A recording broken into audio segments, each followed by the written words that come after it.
Hello, Jen here with a layout for the Spiegel Mom Scraps design team, as well as the Scrap Shotz design team. And it's Tuesday, so I'm playing along with Tuesdays in the Attic.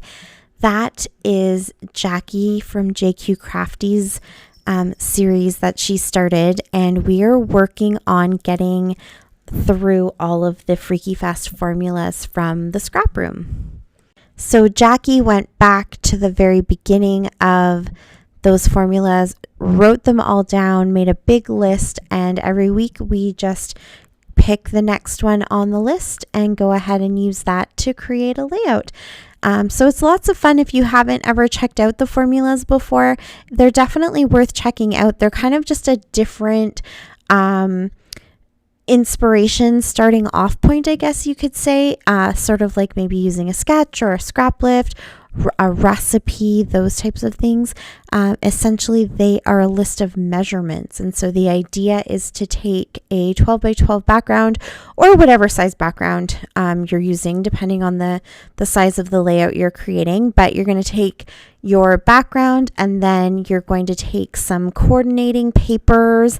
I guess like I've done it before where I've actually cut several measurements or several pieces of the same paper. It's totally up to you how you want to do it, but essentially you're going to find some papers, you're going to cut the papers to the measurements that are on the Freaky Fast formula, and then you just kind of move them around almost like a puzzle and come up with a design using those elements to be the base of your layout. So there usually isn't any other direction than that. It's just the list of measurements. So I showed you this week's list at the beginning, and you can also kind of see it down to the side. I like to write it out. That's just like a thing that I do. So I like to have it written down, and then there you can see I can follow along with it and check them off. This week, it's not a huge list, so it's not too hard to kind of, make sure you get them all right. But sometimes there's quite a few, like 8 or 9 different measurements. And so I usually don't follow them kind of in the way that they're written. I kind of go by each piece of paper. And so sometimes I need to just have that list by my side so I can check them off so that I'm keeping track of what I've cut and what I still need to cut. So you can see here, this one has a few different kind of larger pieces of paper, some 5x7s, 2 of those, and a 4x9, and a 2.5 by 9 or a 2.5 by 10, and then a large circle. So sometimes you do get circles and things like that too, which is really fun. And they're all slightly different. And so, you just kind of pop things down the way that they feel right to you and put your layout together. I am definitely learning a lot about myself by going through these formulas. At first, I was trying really hard to be very strict and stick to exactly what the formula said. And as time has progressed and I'm kind of gaining more confidence, I've realized that I'm totally okay with bending the rules a little bit. I mean, yes, you're right. There are no rules in scrapbooking. That is my motto. That is my mantra. That is the words that this channel lives by. There are no rules in scrapbooking. But, when you first start something, like when you first cook a recipe, you kind of want to follow it really strictly. And then once you know how that recipe is going to work and how it's going to turn out, then you gain the confidence to experiment a little bit. So I'm at that stage with these formulas. So in this particular situation, the one piece of paper that I had, the dark green one, it wasn't quite 9 inches long. I'm totally okay with that. It's a little bit smaller than what is on the list.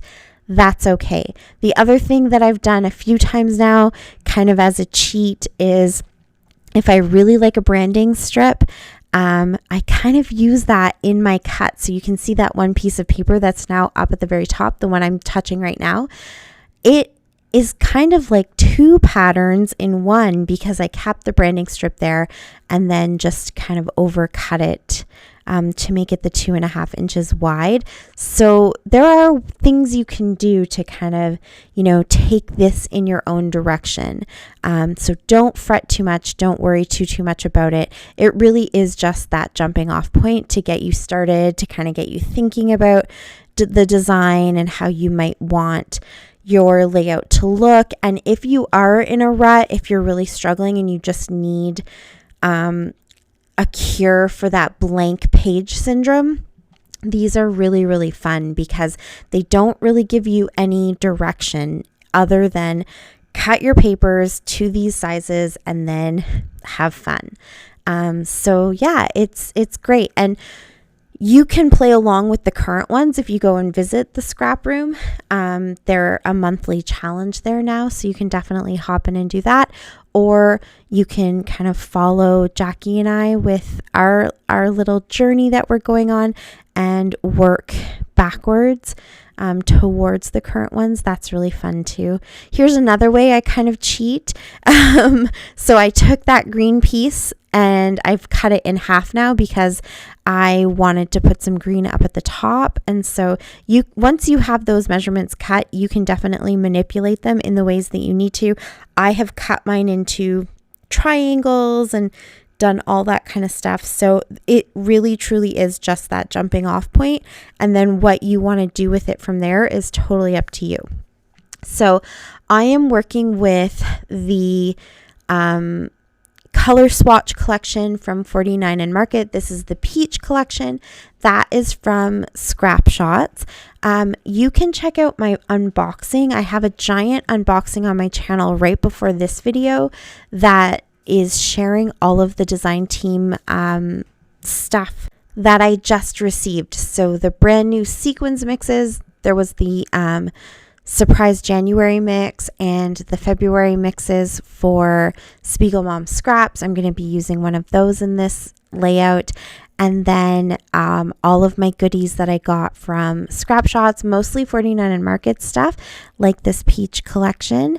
And then also some Wild Whisper goodies. So definitely go and check out that giant haul and you'll be able to see kind of a bigger picture of everything that I got. And all the links are down below too. Did I already say that? I can't remember. All of the links are down below, so please go check them out. I also include the Facebook pages or the Facebook groups. So if you're looking for extra inspiration when it comes to sequins and this big mama tape that I am still working my way through, the big giant roll of foam tape that comes from Spiegel Mom Scraps as well, you can go and check out the Sparklers Facebook community. Wild Whisper has a Facebook community as well. And you can also check out Shotz. So there are challenges and people share layouts and stuff. So they're all really great groups to be a part of. And all those links are down below. My discount codes are also down below, so you can definitely check those out to save a little bit of money. And yeah, I think that's it. So I went ahead and picked my background paper for this layout and then cut all of my measurements or all of my layers, I guess you could say. Those all came from my How to Kill a Kit with Style kit because this month is Baby Got Scraps, and so I really wanted to make sure that I was pushing myself to use up some of those scraps. So I definitely wanted to make sure I was pulling out scraps first before cutting into brand new full pieces of paper. So my How to Kill a Kit with Style kit had a lot of colors and collections and stuff in it that would kind of coordinate with peach because that was part of the mood board that I used as inspiration to put that kit together. So those pieces were all scraps from the Willow collection. I actually got those at Dollar Tree, if you can believe it. And there is kind of peachy tones in it. And then I thought that burgundy color was really a nice kind of dark contrasting color, as well as that dark hunter green. And so it worked out really well because you don't see a lot of it. I tried really hard to make sure that my layers showed each of the patterns, but didn't kind of take over the background branches and butterflies and stuff like that. So you definitely see those pops of really dark colors and then some of the other patterns from that willow collection, but I don't think anyways that it kind of took over the whole layout. My pictures are of Arlo, who you can actually hear meowing right now. Arlo. He's very mad because my husband and Luna just went to bed and they shut the door, and he can't get into the bedroom to go curl up with them. But he's super annoying and kind of a pain because he is definitely a cat that wants to like lie on your chest and like knead your face and stuff. And so my husband does not like going to bed and having him in the bedroom. So he's mad and he's crying, but he will go downstairs and find one of the kids to snuggle up with and be totally okay. But that is who those pictures are of when he was just a teeny tiny little kitten. Super, super cute. So I decided to go ahead and kind of cluster those pictures and keep the layers of those papers that I cut really nice and tight, and that way you could see a lot of the background. And then because I am being a little bit stingy with this paper, I kind of wanted to stretch over the next couple of months because the How to Kill a Kit with Style kits are in quarters this year. So my kit is actually a 3-month kit. And I knew that I had the potential to kind of blow through all of these papers very quickly if I don't rein myself in a little bit. So what I decided to do is the bottom branding strip is actually just a continuation of the B side of each paper. And the B side is that beautiful dark peach color. So I just scored along the branding strip and folded it up so that I could keep the page a 12 by 12, but now I get that really pretty pop of dark peach at the very bottom of the page.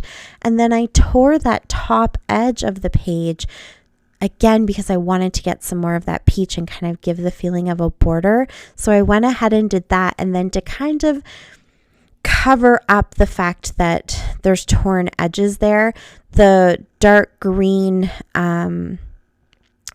layer that I actually cut that into 2, and that is what squares off the top of my layout so that I have that 12 by 12, but my top edge isn't just that torn edge. So it adds a bunch of layers up at the top, and then you have that little strip down at the bottom. So it kind of has that border or frame that I always really like to have in my layouts. And then you have a few little pops of color coming in from the layers, and then I'm adding some of the little extra bits that I got with the collection as well. So I have the acetate butterflies and leaves, and I have the die cut pieces, the punched out pieces. So I add a few of those little butterflies and little hearts and a couple of labels up at that top little cluster that I created. Then I also have these cute little flat-backed kind of gems, I guess you could say, from Pink Fresh Studio. They're called Pixie Dust. They're not all peach. They're sort of I don't know, peaches and a little purples and yellows and some golds and silvers, but overall they read very peach. So I kind of paired them up with this collection. So I added a few of those in there. What else did I use? Oh, here you go. You can see the close-up. I also added, of course, the Peach Fizz sequins from Spiegel Mom Scraps, which I love so much. And then my cute little title Arlo. And that's it. That is my layout. Thank you so much for watching. I really appreciate it. Again, check out all of those links down below and the unboxing video for more details on all of these goodies. And until next time, happy scrapping. Bye. Bye. Thanks to me. To my channel.